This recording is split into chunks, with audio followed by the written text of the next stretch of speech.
Doctors in India have called for a 24-hour nationwide strike set to take effect from early Saturday. The largest shutdown of hospital services comes as anger mounts over the rape and killing of a medical resident in the eastern city of Kolkata last week. Since that incident was reported, there have been nationwide protests by doctors, but also women across India who are saying enough is enough. For more on this story, we can bring in Faye D'Souza, journalist based in Mumbai. Faye, thank you so much for taking the time to speak to us here on France 24. This, unfortunately, isn't the first rape that's happened in India this year, but the reaction has been markedly different. Why is that? Well, it started off as a protest among resident doctors or junior doctors, doctors who are completing their residency in government hospitals.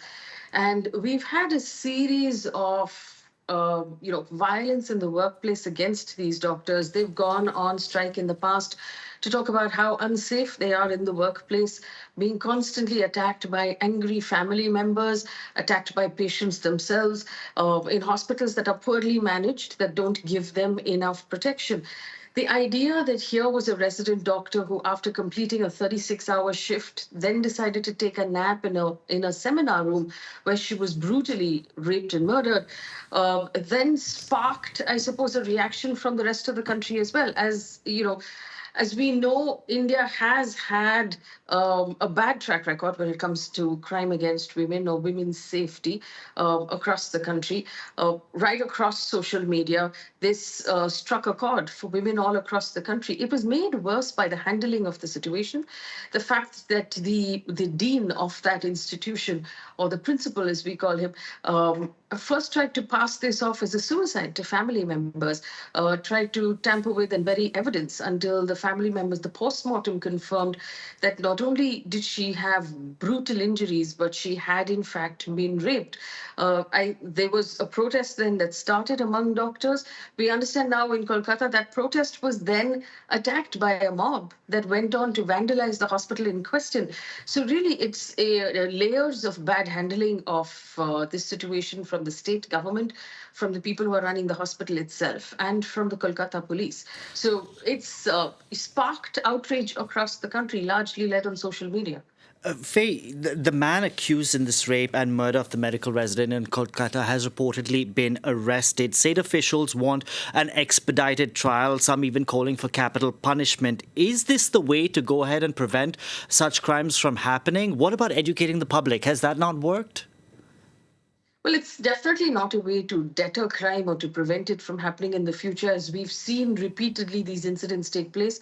When there's a brutal crime of this kind, there's outrage on social media, and our political leaders call for capital punishment. But the real problem on the ground is with the policing. It's with security on the ground for women.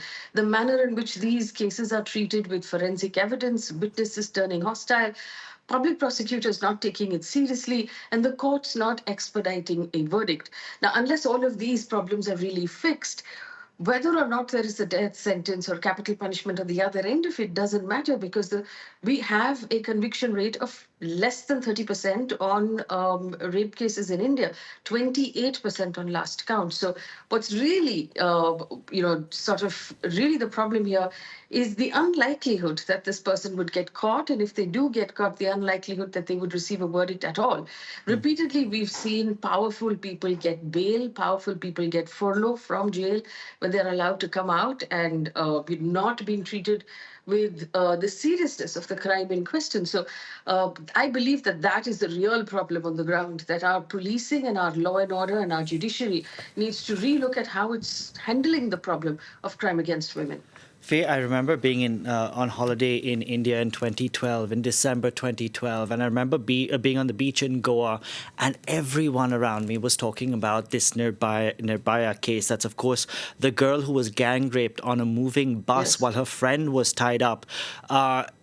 Everyone was talking about it. It's been 12 years. What's happened since then? It feels like this case has got a lot of, what happened in Calcutta last week has got a lot of Bollywood, etc., chiming in. It seems that this is reminiscent of that.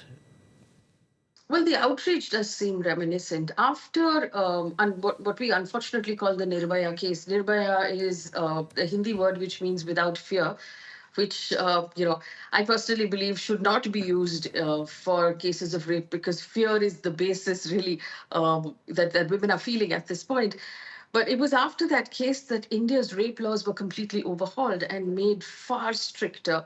The courts passed laws, passed strictures saying that uh, government medical officers who actually collect the evidence and form the rape kit have to be sensitized as to how they treat the survivors. The police had to be sensitized. The entire system was rewritten and overhauled. But like I said, the idea that we are equal to the men in our society and we deserve to be treated as equals has not changed. So we've written stronger laws, but the implementation leaves a lot to be desired. And I think that's why we find ourselves 12 years down the line still having that same conversation. Faye, I did university in America, and the first week we had orientation, and they told us no means no. Uh, haven't done university in India. Do people not learn this basic stuff? No, they don't. To put it very bluntly, no, they don't. I'll give you an example. Marital rape is not illegal in our country, which means that if a woman is being regularly raped by her husband, it's not considered against the law. She has no protection from the law. The idea of in many parts of the country, rape is still used as a form of punishment among in between communities, in between villages. It's used. We have something called honor killings, where women are killed because they've stepped out of line in some way and embarrassed their families. These things still happen in India, and in our larger cities, there's still a great deal of groping, molestation, sexual harassment that takes place in a very casual manner in most public places. And unfortunately, that fundamentally means that no means no is not an idea that is very well followed in India. Because I see that the doctors who are protesting, of course, they want safer working conditions, but it's not just that. Women should also feel safe going home at 2, 3, 4 in the morning, whenever they want to go home, wearing whatever they want to wear. Jano, I must point out that in India, we talk about how we are at the cusp of becoming a sort of global superpower, and India really is finding her place on the global stage.